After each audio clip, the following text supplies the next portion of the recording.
Hello and welcome to Asia Gaming Brief's face-to-face series. Today I'm talking with Anita Chan, who is the CEO of Compass Edge. Compass Edge is a company that specializes in online branding and consulting to the hotel industry, with a special interest in the Chinese market.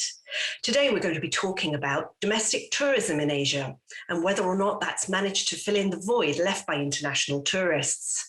We're also going to be talking about how travel is likely to open up again in Asia and whether travel preferences have changed as a result of the pandemic. Thank you very much for joining us today. You're welcome. You're very welcome. So firstly, how much has domestic tourism grown and how has it managed to fill the gap? Actually, I would not say domestic tourism has really grown during the pandemic. I think everyone's pretty excited already if the domestic level is at the 2019 level. So I think everyone's trying to just catching up on the domestic tourism piece of business while the international one, has been shut down. So I would take China as an example, because we all hear about all the exciting story on how booming the China domestic tourism is, but you really drew down into numbers. Actually, for the Golden Week in October 2020, they are about 79% of the 2019 level only. And for Chinese New Year this year, because of a small regional outbreak of COVID in China, the local tourism, the domestic tourism is only at about 66% of the 2019 level. So as much as we hear good story about domestic tourism, people are doing catch up and not even close to filling the gap with international tourists. So if China cannot do it, I doubt if there is other Asian countries that can fill that gap that easily. Why do you think that is? Is it just sort of ongoing restrictions or? Yeah, it's definitely ongoing restriction, quarantine restrictions. And also, I think now, before people have to hope and saying, maybe without vaccination, things can open up. But now it seems like, the vaccination passport is the only way to go. So, they are waiting for enough vaccines, enough people to get vaccinated in order to open things up. So, that kind of slowed down the whole process. And now everyone is looking at that process in order to move forward. Which country would you say was hardest hit in Asia in terms of their economic impact from the lack of tourism? Yeah, unfortunately, I think the countries that are most reliant on tourism revenue, of course, will get hit the hardest. And for example, Thailand, about 18% of the GDP is from tourism revenue. So it got hit pretty badly. Also like the Maldives, the Philippines, the Cambodia, they're on the same boat. I just want to have a special mention about Japan. We all know it has invested so much in its infrastructure for the Olympics. It's just really bad timing for them. Now there's no international visitors allowed. They don't even know if the locals can attend or not. So, but they still have to go on. So I think it will hit the Japanese economy pretty hard because of the situation. Has the industry had to do anything? Has it adapted what it's doing to cater for the local tastes, given the locals are the only ones who can actually travel? Yeah, absolutely. As we all seek out, to recover, both psychologically and physically, from the lockdown, from the pandemic, I think it is easy to understand why rural or nature-based kind of tourism will be favored for the domestic tourism.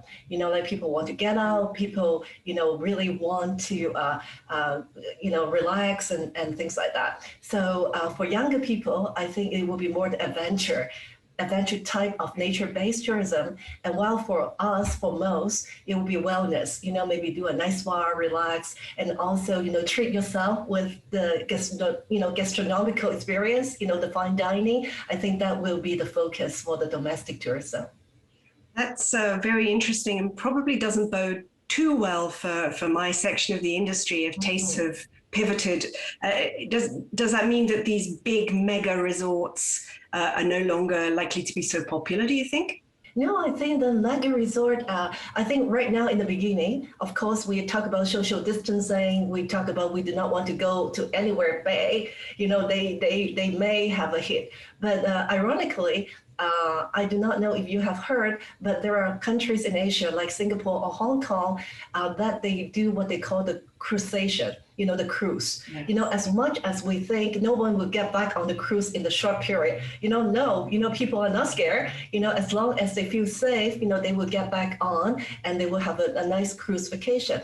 So, I think the mega resort is not as bad as people have speculated. Now, how big, once we do finally get back to international travel, how fast do you think that international visitation will pick up? I believe in revenge travel. In fact, I am actually one of the first people who talk about revenge travel back in March 2020 already. So I do believe there's pent-up demand. Maybe we are in the travel industry. To me, is as long as we know it's safe to travel, we will book the ticket, we will go. So I think international travel will come back, but it definitely will not come back in the same time. So, there's different arrangement, different government policy. I hate to say, but now it's not just, a pandemic thing, but it depends on how quick, which countries, each country want to roll out to have the bubbles, to have that arrangement. And that will affect the role, the rate that the international tourism is going to come back or not. Right. Well, at least that's encouraging. You're obviously a marketing expert, online marketing expert. How do companies need to change their marketing efforts? What do they need to do to get back these travelers? As we all hear from McKinsey all the time, actually the pandemic has expedited the digitalization. And whether good or bad, we know that everything can be amplified by social media. So, as a marketer, especially online marketer, I do think even independent hotel or smaller operators, smaller tourism operator need to focus on social media marketing, need to look at online marketing, or even properties for big brands. They should look into establishing their own brand presence online, even for the domestic market, and to grab the share. So I think that's, one area that they should focus on. And as I mentioned, I do not believe that everywhere will be opening up at the same time. So I think for marketers, we should follow closely on the government policy, look at their game plan ahead and see, which countries will be opening up soon, checking the flight accessibility, look at, that country, for example, China, what are the appropriate platforms? Like in China will be WeChat, Weibo, Little Red Book, those will be the platforms they use. And then to create some geographic targeted incentive programs and launch it out at the right timing. So I think for marketers, be prepared and then be successful. So, obviously, a great deal of the industry around Asia over the last couple of years has been very much focused on attracting the Chinese traveler. It's been the key demographic. Do you think this will still be the case post-pandemic? And how keen will Beijing be to allow this? I think they've quite enjoyed the boost from domestic tourism, even if it's not as much as some people had predicted. Yeah, I think the Chinese government, no matter, what kind of control they have, they will not restrict people from, traveling overseas. And I think historically, for some people who do not know, just a few decades ago, Chinese are not allowed to travel freely. So the urge to travel for Chinese is really high and will remain as high. So I do not see that, I think if the borders open up safely, they will continue to travel and that trend will continue. What do you think their primary destinations are likely to be? Where do you think once they can hop on a plane, what will be the first port of call? Again, it depends on the government policy, but Chinese care about safety. Is always the number one concern, even before the pandemic.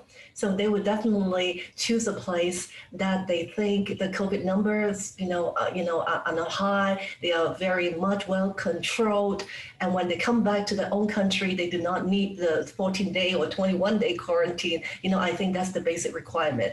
So, I mean, another issue obviously affecting, at least in the Asian integrated resort industry, is Beijing's pronouncements on pressure on its nationals going overseas to gamble. How much of an impact do you think that will have on choice of destination? Okay, I'm going to say something not 100% political correct. Okay, I might get into trouble. Okay, a lot of people may not know, but the word casino, okay, in Chinese are being censored in China. Okay, you cannot, it's banned. You cannot use the word casino because, like you say, the government will not encourage gambling. So, the word casino is censored. But does it disappear online? Does casino concept disappear online? Not at all. Okay, people are creative.